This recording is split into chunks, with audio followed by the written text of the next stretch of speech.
तो चलिए दोस्तों, आज हम गणित के 10 महत्वपूर्ण प्रश्नों पर चर्चा करेंगे और इसमें से कुछ प्रश्न ऐसे हैं जो चैलेंज वाले प्रश्न हैं और इस प्रश्न को आप बहुत ध्यान से देखिएगा। यहां पर हम केवल 10 प्रश्नों की चर्चा नहीं करेंगे, गणित के बेसिक चीजों के बारे में चर्चा करेंगे जिसे हर व्यक्ति को जानना जरूरी है। चलिए प्रश्नों को स्टार्ट करते हैं और इस वीडियो को पूरा जरूर देखिएगा क्योंकि बहुत ही महत्वपूर्ण प्रश्नों का संग्रह आज के वीडियो में मैंने लाया है। देखिए यहां पर क्या लिखा है, निम्न में से किसके बीच केवल और केवल एक अभाज्य संख्या है। मतलब ये जो जोड़ा दिखाई दे रहा है, जैसे 40 से 50 के बीच, 60 से 70 के बीच, 80 से 90 के बीच और 90 से 100 के बीच, आपको वो जोड़ा ढूंढना है जिसमें केवल और केवल एक अभाज्य संख्या है। निश्चित रूप से यदि हम 40 और 50 के बीच बात करें तो इसमें एक से अधिक अभाज्य संख्या है। हमें ढूंढना है केवल एक अभाज्य संख्या वाला जोड़ा। इसमें भी आप देखेंगे तो इसमें भी एक से अधिक अभाज्य संख्या मिल जाएगा। ठीक है, इसमें भी आपको एक से अधिक अभाज्य संख्या मिल जाएगा,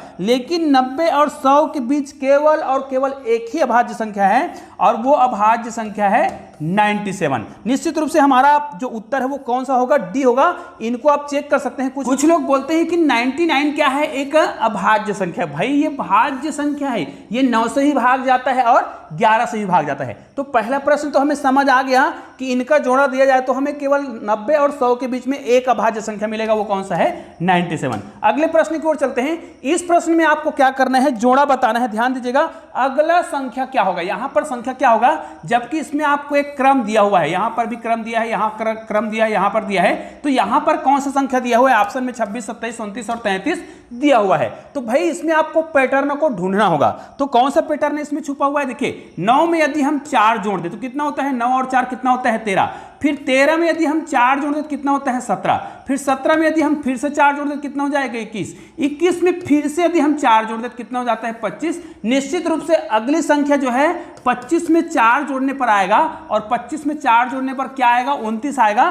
तो हमारा सी वाला ऑप्शन बिल्कुल क्या है, राइट है। तो इस प्रकार के प्रश्नों में आपको पैटर्न ढूंढने आना चाहिए। चलिए अगले प्रश्न की ओर चलते हैं। यहां पर देखिए 150% किसके बराबर है। यहां पर आपको 4 प्रश्न दिखाई दे रहे हैं, 4 उत्तर दिखाई दे रहे हैं। इनमें से कौन सा उत्तर सही है, तो भाई आपको प्रतिशत निकालने आना चाहिए। प्रतिशत निकालने का बड़ा सिंपल सा तरीका है, जो प्रतिशत लिखा है उस प्रतिशत के बराबर आपको लिख देना है 1/100। अब यहां पर जैसे ही आपने 1/100 लिखा है, अब इसको क्या करेंगे, एक शून्य को एक शून्य से कटा देंगे। आपके पास क्या मिल गया, यहां पर 15 कितना हो गया, 10 हो गया। अब 15 को 10 से भाग देंगे तो हमारा उत्तर आ जाएगा 1.5, जो कि हमारे कहां पे दिख रहा है, 1, 2। यहां पर ये वाला ऑप्शन बिल्कुल क्या है, राइट है। अगले प्रश्न पर चलते हैं। देखिए यहां पर क्या लिखा है, ये बहुत ही महत्वपूर्ण प्रश्न है। इस प्रश्न को बच्चे अक्सर गलती करते हैं और आपको यदि इसका उत्तर पता है ना तो मुझे कमेंट करके जरूर बताइएगा इस प्रश्न का उत्तर क्या होगा।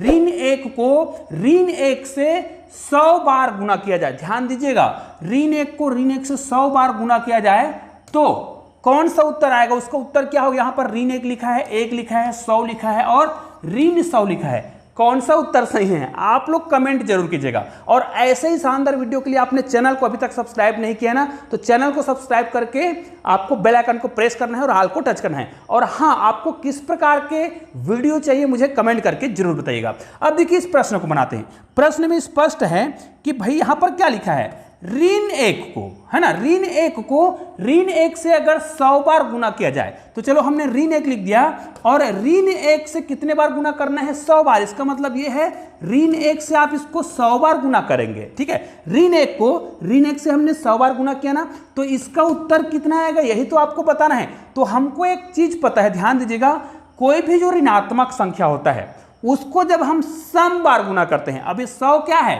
ये सम है, सम बार। और जब भी किसी ऋणात्मक संख्या को सम बार गुना करते हैं तो उसका जो आंसर आता है वो पॉजिटिव आता है, पॉजिटिव ही आएगा। ध्यान दीजिए, अब निश्चित है कि इसका मान जब पॉजिटिव आएगा तो ऋण 1 को आपको गुना करना पड़ेगा 1 से, और 1 से गुना करेंगे तो उत्तर आ जाएगा ऋण 1। समझ तो आ गया होगा। इसका दूसरा तरीका भी है, मैं आपको दूसरा तरीका बता देता हूं।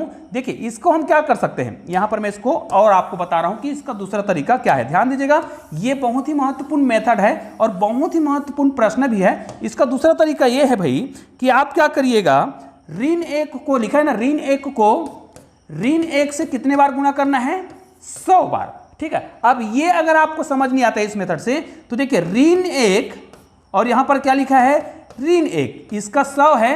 अब आपको एक चीज पता है, यदि आधार समान हो तो घात क्या हो जाता है, जुड़ जाता है। इसका मतलब ये है ऋण 1 दोनों आधार समान था तो 100 और यहां पर घात कुछ नहीं मतलब तो 1 है, तो यहां पर क्या हो जाएगा 101। अब आपको ये तो पता है ऋणात्मक संख्या को सम बार गुना करेंगे तो धनात्मक और विषम बार गुना करेंगे तो ऋणात्मक। यहां पर 101 जो है क्या विषम है, तो हमारा उत्तर ऋण 1 आएगा, जो कि यहां पर ऑप्शन नंबर पहला में दिखाई दे रहा है। अगले प्रश्न की ओर चलते हैं। इस प्रश्न को देखिए, 175 ग्राम का 10% का 5% कितना होगा। उत्तर बहुत सारे ऑप्शन में आपको दिखाई दे रहे हैं, तो इनमें से कौन सा ऑप्शन सही होगा, ध्यान दीजिएगा।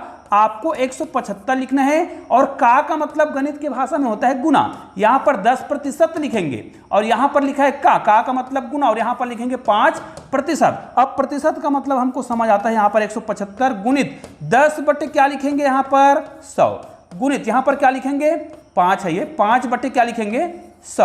अब देखिए यहां पर हम क्या करेंगे, एक जीरो को एक जीरो से कटा देंगे, बाकी जो प्रश्न बच गया है उसको हम क्या कर देंगे, हल कर देंगे। निश्चित रूप से 5 को हमें गुना करना पड़ेगा यहां पर 5 से, तो 5 पंचे 25 का 5 हो जाएगा, हासिल कितना आ जाएगा 2, फिर 5 सत्ते 35 और 36 37 का 7 हो जाएगा और हासिल कितना आ गया 3। फिर क्या करेंगे 5 एकम 5 और 5 और 3 कितना हो गया 8। ध्यान दीजिएगा यहां पर ऊपर में जो संख्या है वो पूर्णांक में है, दशमलव में नहीं है, लेकिन नीचे में आपके पास कितना बचा है, यहां पर 100 बचा है और यहां पर 10, मतलब यहां पर कितना आ जाएगा, इस प्रकार आ जाएगा। ठीक है, अब आपको क्या करना है, इसको दशमलव में बदलना है। तो जितने आपको जीरो दिख रहे हैं, 1 2 3 जीरो दिख रहे हैं, तो ऊपर में 3 संख्या के बाद दशमलव लगा दीजिए, तो 1 2 और 3 यहां पर दशमलव लगेगा, यहां पर शून्य लगा देंगे। तो हमारा ऑप्शन कहां पे दिखाई दे रहा है, 8.75 है, यहां पर 0.875 ये वाला ऑप्शन क्या होगा, बिल्कुल राइट होगा। अगले प्रश्न पर चलते हैं। ध्यान दीजिएगा सभी प्रश्न बहुत ही महत्वपूर्ण है और ये प्रश्न कैसा है, ध्यान दीजिएगा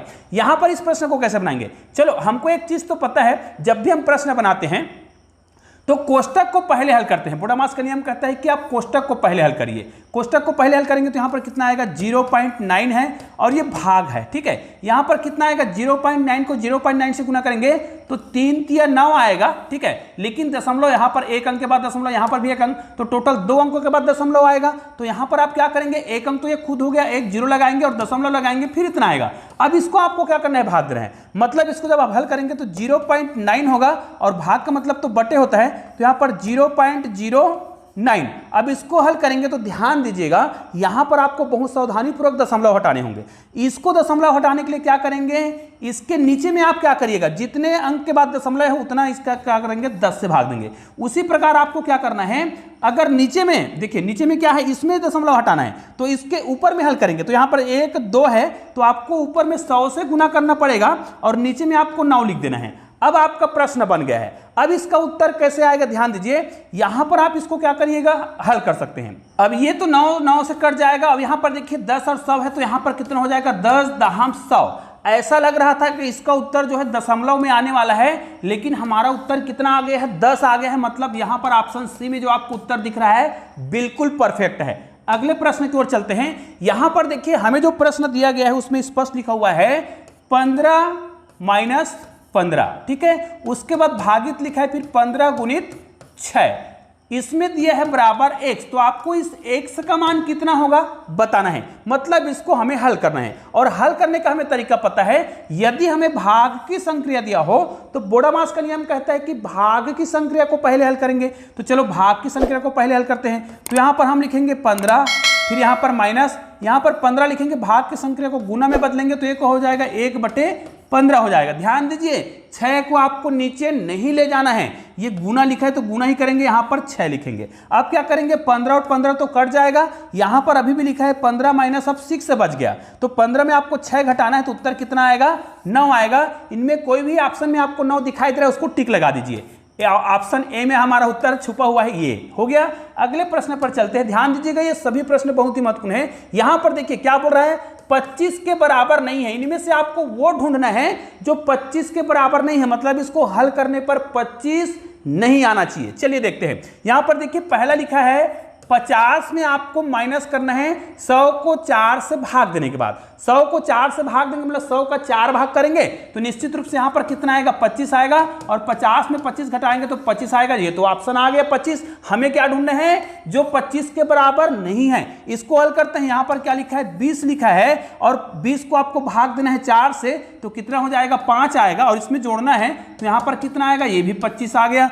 इसको देखिए याद रखना है, कोष्टक को पहले हल करा जाता है। तो यहां पर आप कोष्टक पहले हल करेंगे तो देखिए पहला लिखा है 10 और 5 दूनी 10, यहां पर भी हो रहा है। यहां पर देखिए 10 में 5 घटाएंगे तो कितना आएगा 5 ही आएगा। 10 10 20 और 5 कितना हो गया 25। यहां भी आ गया, मतलब तीनों में 25 आ रहा है। निश्चित रूप से ये वाला ऑप्शन राइट होगा, लेकिन जांच जरूर कर लेते हैं। देखिए यहां पर क्या लिखा है 24 लिखा है, और 2 1 कम 2, 2 1 कम 2 करेंगे में कितना आ जाएगा ये 2 आ जाएगा। तो 2 1 कम 2 और 24 में 2 जोड़ेंगे कितना आ जाएगा 26 आएगा। निश्चित रूप से ये जो है 25 के बराबर नहीं है। तो इस प्रश्न के आधार पर हमारा सही उत्तर कौन सा है, याद रखिए ये वाला उत्तर सही होगा। अगला प्रश्न देखते हैं। यहां पर देखिए 6 अंकों का, यहां पर मैं आपको जो तरीका बताने वाला हूं ना एकदम हटके है और मजेदार है। देखिए अगर वीडियो पसंद आए तो इसको अधिक से अधिक शेयर जरूर कीजिएगा।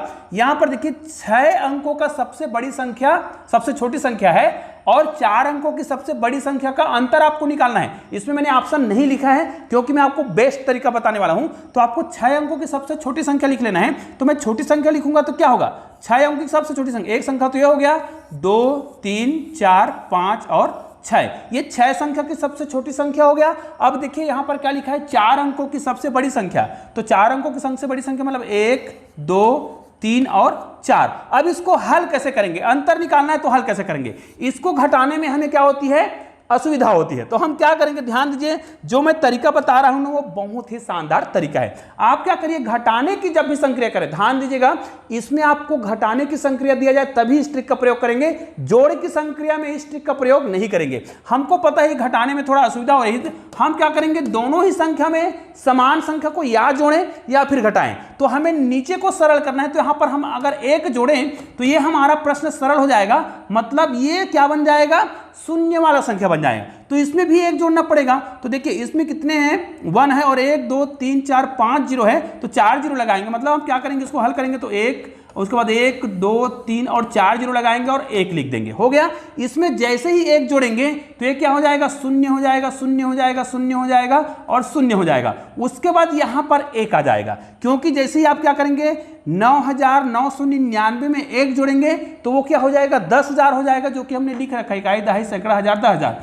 अब इसको घटाना सबसे आसान है। कैसे, 1 में शून्य घटाएंगे तो कितना आएगा 1 ही आएगा, यहां पर शून्य आएगा, यहां पर शून्य आएगा, यहां पर भी शून्य आएगा। अब 10 में आपको 1 घटाना है, कितना आएगा 9 आएगा। ये ऑप्शन आपको जरूर दिया होगा, और ये घटाने का एक बेहतरीन तरीका है जिसमें गलती बिल्कुल भी नहीं होती है।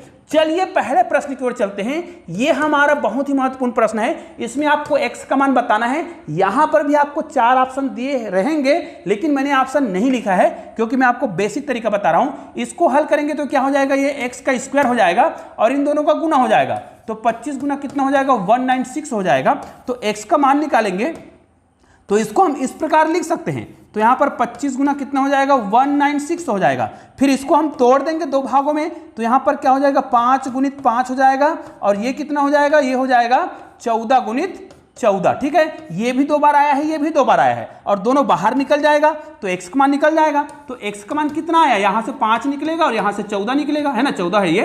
अब आपको गुना कर देना है 14 को, 14 पंचे कितना हो जाएगा 70। निश्चित रूप से आपको एक ऑप्शन जरूर दिया होगा जिसमें 70 होगा। तो निश्चित रूप से आज का जो वीडियो है बहुत ही उपयोगी है, समय भी हो गया है। तो चलिए दोस्तों, अगर आपको जिस टाइप की वीडियो चाहिए मुझे कमेंट करके जरूर बताइएगा, और इस वीडियो को अधिक से अधिक शेयर कीजिए। हाँ, चैनल को सब्सक्राइब नहीं किया है ना, तो नीचे भी मेरे चैनल का लोगो दिखाई दे रहा है, क्लिक करना, चैनल को सब्सक्राइब करना है, और बगल में ऐसे ही 2 शानदार वीडियो दिखाई दे रहा है, किसी भी वीडियो को क्लिक कीजिएगा और एक शानदार वीडियो का आनंद लीजिए। चलिए दोस्तों, मिलते हैं एक और बेहतरीन वीडियो के साथ, तब तक के लिए जय हिंद, जय भारत।